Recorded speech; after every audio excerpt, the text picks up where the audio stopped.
Okay, so I'm back and I'm going to finish the thread, the multiple threads that I was on while it's still alive so that tomorrow can be a whole nother adventure.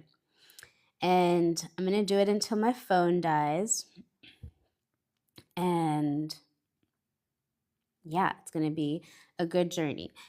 So, what I'm realizing is that most of what I'm talking about is this thread I wrote down notes here because I didn't touch on everything that I wanted to touch on last video. And essentially, it's about this migration of consciousness, migration of spiritual communities, and the thread, the pulse of the different spiritual communities. I feel like a lot of what I've been noticing and curious about these past few years is tuning into the different spiritual communities and seeing what their northern light is, their their values, and kind of the general consensus, what each of those communities, like what their big medicine is. And so now I'm in Tulum, Mexico, and I kind of made it a point to not study too much about this place, particularly before going to Chichen Itza, which is a temple, a pyramid temple, because I wanted to experience it on my own and study afterwards and have my studies affirm what I was feeling intuitively. And so now my studies have started, and I'm sharing the journey of my studies and what's been coming up for me, as well as my journeys through this sacred pilgrimage, this modern day sacred pilgrimage that I'm on. And it coincides with an Ethiopian Oromo indigenous tradition that is happening this weekend. And I've made it a point to start recording content for 40 days because for this Ethiopian tradition, you fast or do something for 40 days in honor of this Thanksgiving holiday. So, celebrating in that way. Hola, hola. Good to see you, brother. So, yeah, I'd be curious to hear about you and your experience. I'm sharing about Tulum and the scene in Tulum. So, I have a few notes, but if ever you want to comment, feel free to. So, all right, this Silk Road of consciousness, this migration of consciousness and migration of spiritual communities. So, my experience in Tulum, I am very much enjoying it. I'm very happy with the people that I've met. I feel very enlivened and spiritually activated by the people here. I love the infrastructure. I feel like it's the ancient future revealing itself. The architecture feels like temples. And this is the majority of the hotels, the restaurants, and establishments. Ooh, cool. A brother just finished dropping a post about Tulum. Yes, to synchronicity. Okay. All right. Um, yes. So the infrastructure, the architecture, basically to me feels like temples, feels like modern day temples. And I used to have these fantasies, daydreams of dancing in a temple, in a modern temple. And these were a few years ago when I was in my hibernation portal in my house and I wasn't going out and dancing. But when I got here and saw all of these amazing hotels, amazing establishments with absolutely beautiful infrastructure, it reminded me of those daydreams and those fantasies. And to me, in those moments, it felt like Tulum really is a potential future temple, like where everybody, a lot of soul family, soul community is coming to live the temple lifestyle. And the buildings for me were affirmation of the fact, like what I was fantasizing about and daydreaming was the future, and Tulum is the future. So, my personal experience has been that I've really, really enjoyed Tulum. I love riding on my motorbike through the jungle. I love how the architecture incorporates nature. It feels kind of like Singapore, but for me, in a better way. Singapore also incorporates nature in their infrastructure and architecture, but it still feels a bit more modern. Whereas here, it feels like nature is very much incorporated in a lot of the designs. Even as it's modern, the modernity doesn't isn't as stale and cold as I find some of the infrastructure in Singapore. So, all that to say, I really enjoyed Tulum. And then the other aspect of Tulum that are some hard truths is that there is also the culture of prioritizing profit over anything, over nature, and the community here. So I've been in a number of conversations and was talking with a sister friend yesterday where some people are finding it hard to imagine staying here and enjoying the life here because they feel like that decision is validating this profit over everything mentality. And so that's also in the field where it's a hard truth, a hard conversation, because it feels like that is very prevalent. The one good thing, though, is that recently there have been a number of protests that have made the beach now more public. Several establishments have agreed to open up their properties to the public. So, for the people that don't know, a lot of Tulum is privatized. And so, people, the most like beautiful cenotes, if you don't know what cenotes are, you can look it up. And access to the beach, people own it, establishments own it. So almost every amazing natural site you have to pay to enjoy it. Um, and then on top of that, the Mayan indigenous communities here, another hard truth is that they're not given back to as much as I essentially, or I imagine most of people would like. It's been interesting, and the whole point that I even got on this tangent was because of a conversation earlier this morning that I shared about in my first video about the fact that there are Mayan names for a lot of these establishments, and Mayan practices, Mayan clearings, they bring copal in, they hire various Mayan folks to do dances. And so it's similar to Hawaii in that it's used to bring business in, it's used to um, raise profit, but the reciprocity isn't as big of a conversation and is actually a very little conversation in this community, to the fact that there is really little being done for the Mayan communities, and they're continuously being pushed further away from these lands, which are their lands, and yet still just being used to bring in business. So, yeah, those are some of the hard truths. And some of, let's see, what was I wanting to go into about? Okay.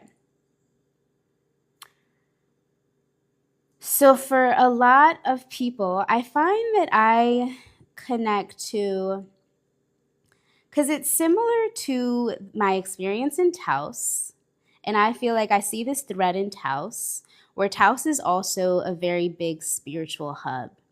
And a good number of the people, like the sister friend I was talking to yesterday, and a good number of the people that I was spending time with in Taos, they've been coming to these places for 12 years.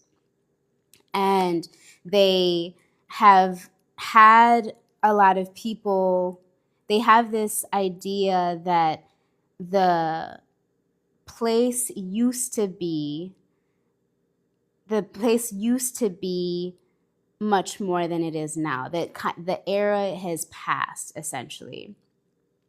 That in the past, there were masters, world-renowned teachers that have come through, done their thing, taught their thing, and now because it's gotten really popular and gotten all the hype, it's watered down. It's no longer what it used to be. And so that, for me, has inspired the question of like, does it make it so, is that because the consciousness has shifted? Is there a migration of consciousness away from these places? Or is there still medicine for people? Is there still medicine there for the people that haven't yet discovered it? Perhaps the older generation have gotten all of the medicine that they need from that place, and they feel like they're complete enough to leave that land. Like a lot of the Taos folks, they're preparing to leave that town because they no longer are as inspired as they were in the past. At the same time, I know many younger people who are there now and are very actively inspired and are very happy to be there. Similar to Tulum, Mexico, there are people that have been here for a long time that have this sentiment that the years of it being in its prime are over. That they, in 12 years ago when they first came, some people 5 years ago when they first came, there were amazing events, amazing master teachers. Okay, I'm gonna share what I can. Um, and that era is now over. And then there are people like me and a good number of other people that have come in the more recent days and are so enlivened and so activated and so inspired by Tulum. And so I wonder about this concept of consciousness and whether or not these places are kind of like pyramids in that they hold keys and codes for the people to receive. And once the people have received those keys and codes, they're complete. And they've received enough for them to continue down their journey and receive the keys and codes of their next place. So that's one thread that I was entertaining and contemplating on. And the other things that I wanted to share was about the different spiritual communities that I've experienced and the characteristics that I find them to have. So Tulum, I feel like, let me share with you the different social scene. So we have the Mayans, the indigenous folks, right? Then we have the Mexican folks that are local to Tulum, but are not Mayan. Then we have the Mexican folks who have traveled here from Mexico City or other places that aren't Tulum that now live here. Then we have the expat foreigners. And then among all of these, we have the two different groups, people who are spiritually inclined and are consciously on a spiritual journey. I feel like we're all on a spiritual journey, whether we're conscious of it or not is the question. But there's a group that's consciously on a spiritual path, and then there's a group that's not consciously on a spiritual path. Tulum has a very big drinking and drug party scene, and it also has a very big holistic scene, yoga, meditation scene. The difference between Tulum and other places, other tourist places like Playa del Carmen and Cancun, is that I find it to be much more holistic in that the drinking drug scene isn't as prevalent as Cancun and Playa. And so those are the different groups, and within the groups, the spiritual community, we have all kinds of folks. We have beginner seekers, we have master teachers, and there's also this group that people call the Tuluminatis, and I'm still learning what exactly that is. Was in a conversation with a sister friend yesterday about it. And I would say from the conversations that I've been in, some people have described them to be kind of like Instagram guru folks, trend followers, people who are spiritual more so on the surface level than an embodied level. Some people may describe it as vampiric. And that is a whole nother tangent, because I was asking my older sister friend, like, how can that be? Like, how does that happen? How do people fake spirituality? Like, how can that be? And this is just like my inner child of just questioning, like, how is that phenomenon real? Since she was sharing, we were kind of playing around with the different ways that could go. And I feel like in various ways, I try to be non-judgmental about it, because I feel like we've all kind of been there. And the one thing that we were talking about was, when does it become harmful? Like, when is the ignorance ill-intentioned? And I think that's my biggest question, that helps me navigate all of that, because I don't necessarily want to go into judgment. I was very curious about the fact, like, how can people hold space? Well, essentially what we were talking about was the fact that, like, people will host ceremonies but not recognize that giving people medicine is not just that there's the whole process of holding space, and that people that are surface level space holders don't even recognize that space holding is a thing, and that there's a deeper essence and a deeper depth to holding ceremony and teaching yoga and teaching meditation that some of these folks aren't privy to. And my question around that was, is it that they don't know that there's more depth to it? Are they not asking the right questions? And I think there's a whole spectrum and essentially for me, it's like the spectrum of ignorance. Like, people don't exactly know the right answer, the right questions to ask. They really think that may all be it. And then there's the opposite side of the spectrum, like the extreme side of the spectrum, where it is ill intention. They're just doing it for profit. They don't have any care in the world to learn it, and it's this entitled ignorance that I think we're all kind of healing from. That is the parasite of Wetiko, the parasite of the collective consciousness, where we will profitize off of spirit and off of the pure heart of indigenous teachings and so on. So I feel like there's a whole spectrum of that Tulum really shows.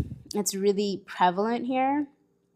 Um, and it's kind of like a reality show. It's like a spiritual reality show. I feel like Tulum feels like the spiritual New York. It's really exciting to be here and to learn from what's happening in the scene. Um, and then there's also the good side of all of that, in that I feel like the people who are very embodied in their spiritual practice here are much more in balance with the worldly aspect of life, with money, essentially. In comparison to the other spiritual communities that I've tapped into, Tulum, out of all the places, I feel like the people here have a really healthy relationship with money. There's a spectrum to all of it, because there are some people who are may value money more so than it needs to be. But one of the things that I've learned a great deal about and am continuously inspired and activated by here are from the people who are walking in integrity and have a very beautiful, healthy relationship with finances. Tulum feels like the breath and mouth of a dragon. And Taos, New Mexico, not the Mexico of Tulum, the New Mexico of United States, feels like it's the tail of a dragon, in that both are really, really profoundly activating places, deeply profound spiritual places. But Taos is much more about the activation of stillness. It's about being so in your body and so in touch with the land that in itself heals everything. New Mexico in general, I feel like, is a place that holds a lot of magic and enchantment. It's called the state of enchantment. And because it's a desert and it's a quiet profundity, a lot of that can go missed. I feel like I've heard a lot of people who talk about driving through Mexico, New Mexico and Taos. And it's only from our conversation and conversations afterwards that they recognize how beautiful that community is and how beautiful that land is. It feels like it takes a long time to really recognize what's happening in Mexico and in Taos, because it's all really quiet but extremely profound, extremely life-changing once you tap into it. Whereas Tulum feels like it's right in your face. Like, it feels very hot energetically. It is hot temperature wise as well, but energetically for me, it feels super on fire almost all the time. And so it feels like it's the activation is very much in your face here. And that's why for me it feels like it's more so the face of the dragon, whereas Taos feels like the tail end of the dragon. Taos, another difference with Taos and Tulum is that Tulum feels like the people here that are very deep in their embodiment are very good with money, and Taos are it's a whole spectrum. So there are people that are very good with money out there as well. And it feels like it's less of a thing than it is in Tulum. Taos' medicine, the medicine of that community, for me, is more so about community. They're really good on the community aspect in that they have a Telegram group where they're sharing all of the community needs and the people show up. I don't think that I've seen a community like that anywhere else. Um, and I created one in Albuquerque, and it worked out, and it's still going. And yet the people in Taos, they're travelers from all over the world as well as locals.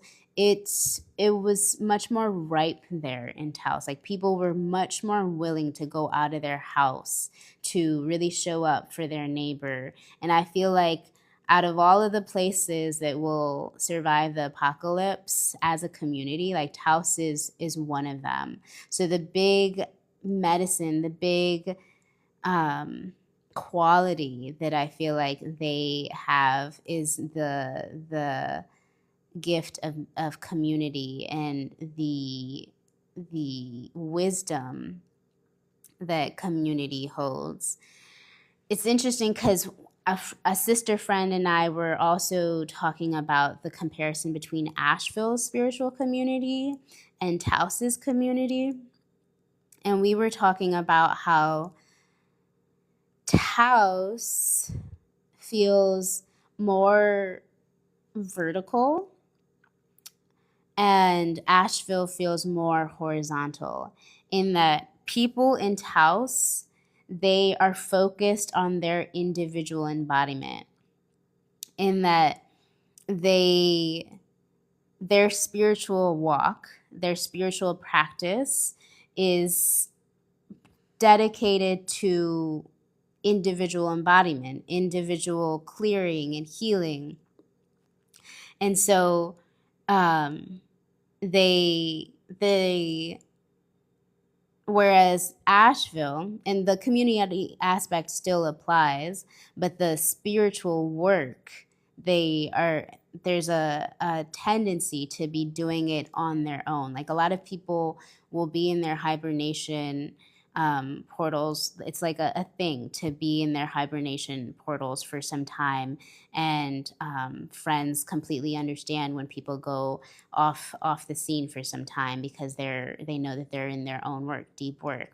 Whereas Asheville, there is this horizontal aspect where the spiritual journey is more of a communal journey, a communal journeying. And there's a lot of growth, seeking growth through pursuing intimacy. Like, polyamory is a big aspect, big thing in the Asheville community scene. Whereas the polyamory intimacy scene isn't as big in Taos. Like, I don't think Taos even has a cuddle puddle type of scene. They do have cuddle puddles after ecstatic dance sometimes, and there is contact improv. There is a big contact improv scene, but it doesn't go really past the, like, into the whole polyamory, like, romantic scene. And it doesn't, it's I want to, taboo is not exactly the right word, but I feel like a little more taboo in the Taos scene, because the Taos scene has more of an individual spiritual seeking aspect than Asheville. Asheville, touch and intimacy and polyamory are much bigger aspects in that spiritual community. What other? Okay, so the other ones that I was tuning into were Albuquerque and Bali. Albuquerque, I'll go into Bali. So Bali, I feel like, is a bit similar to Tulum. I spent a year and some change there around 2018 or 2017. and was also so deeply in love with it. And it was also exactly what I needed for that moment. I'm not particularly called to it in this moment. I feel like I've gotten the medicine. I would definitely take a free trip there any day. But right now, I feel very much at home in Tulum, and I know that that's because I'm receiving big medicine out here. And the difference I find is that Bali is very feminine, the spiritual community and just the land in itself is a very feminine energy, whereas Tulum with the Mayan ancestry and the land is still has the island essence, but it's very masculine.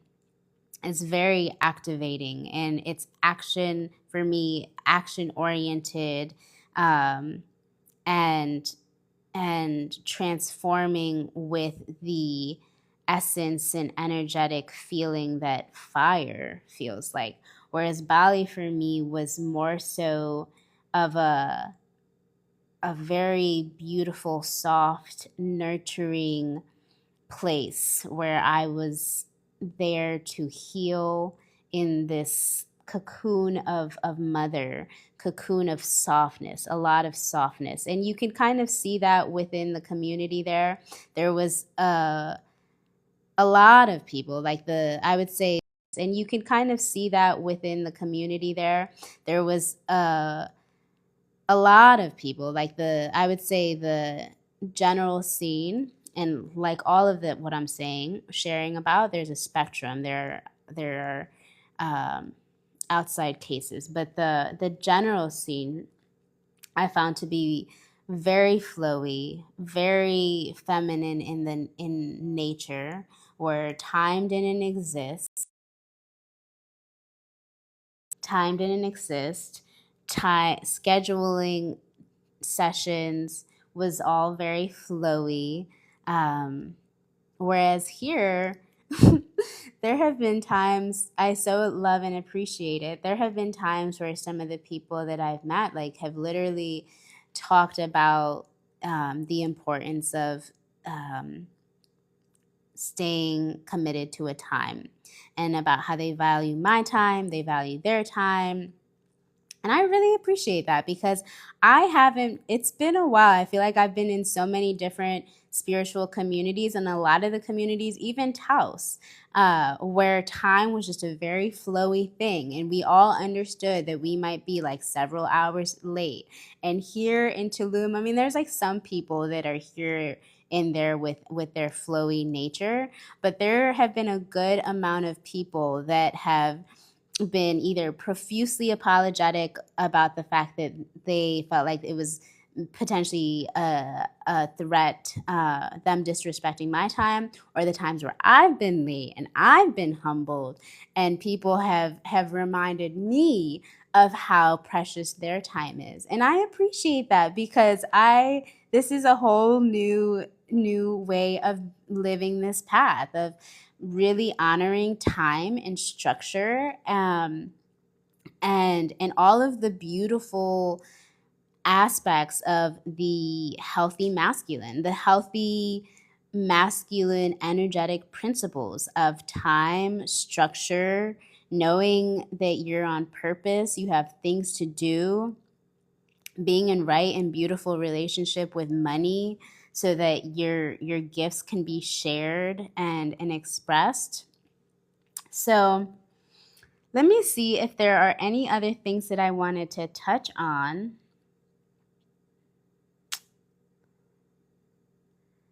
I feel like that is about it. I guess the last thing that I'll share is this migration of consciousness, where and this is something I'm still chewing on, about the different tribes that gather, and what is the northern light that calls them together,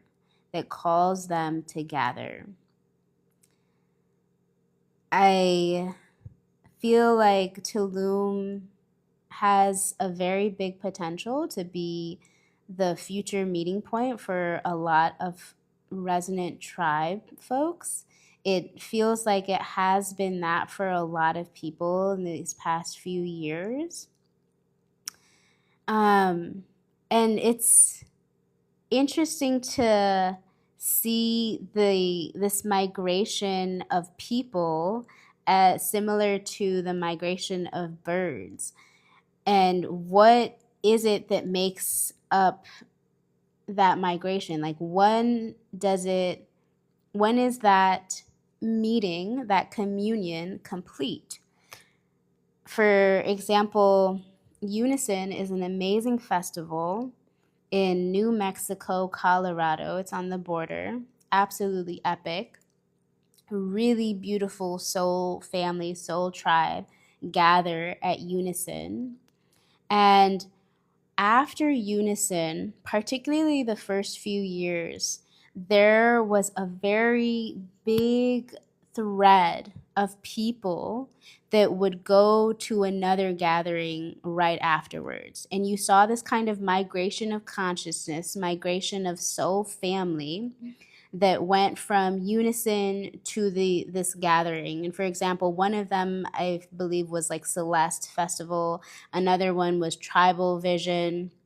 The last year that I went, there was Convergence that was just after Unison. And so there was a whole bunch of us that stayed for Convergence. And then after Convergence, there were some people that left, but then a whole nother migration of soul family that continued to stay there afterwards for the next festival. And you saw this thread, this migration of tribe, of souls, of consciousness continue to travel together to these other gatherings. And the threads, the migrations got thinner and thinner and thinner until it kind of like dwindled down to their own individual migration back to their hometown, and so on. And so it's been really interesting tracking that and seeing what people go to which events, right? And it's like this soul tribe, soul connection. How resonant in degrees are they? And you can tell by how closely they follow each other through these events, through these festivals, through whatever events they continue to travel together. And then there will be maybe like two other gatherings, two festivals where it will more align to one being, and then the other one will more align to the other being, and then they'll diverge paths in that moment. And so it's just a really interesting and fun exploration of consciousness and visualization that I've been playing around with, that you can really see during festival season, particularly for those of us that kind of live a nomadic life, and how our migrations happen, what different Silk Road of consciousness. There's so many, and the different ones that we line up with and join with, and yeah. Okay. Thank you for all of the people that have joined and have journeyed with me. I feel like this is my completion. Definitely feel like I got as much as I wanted out, and we'll continue the musings as they come. All right. Big love.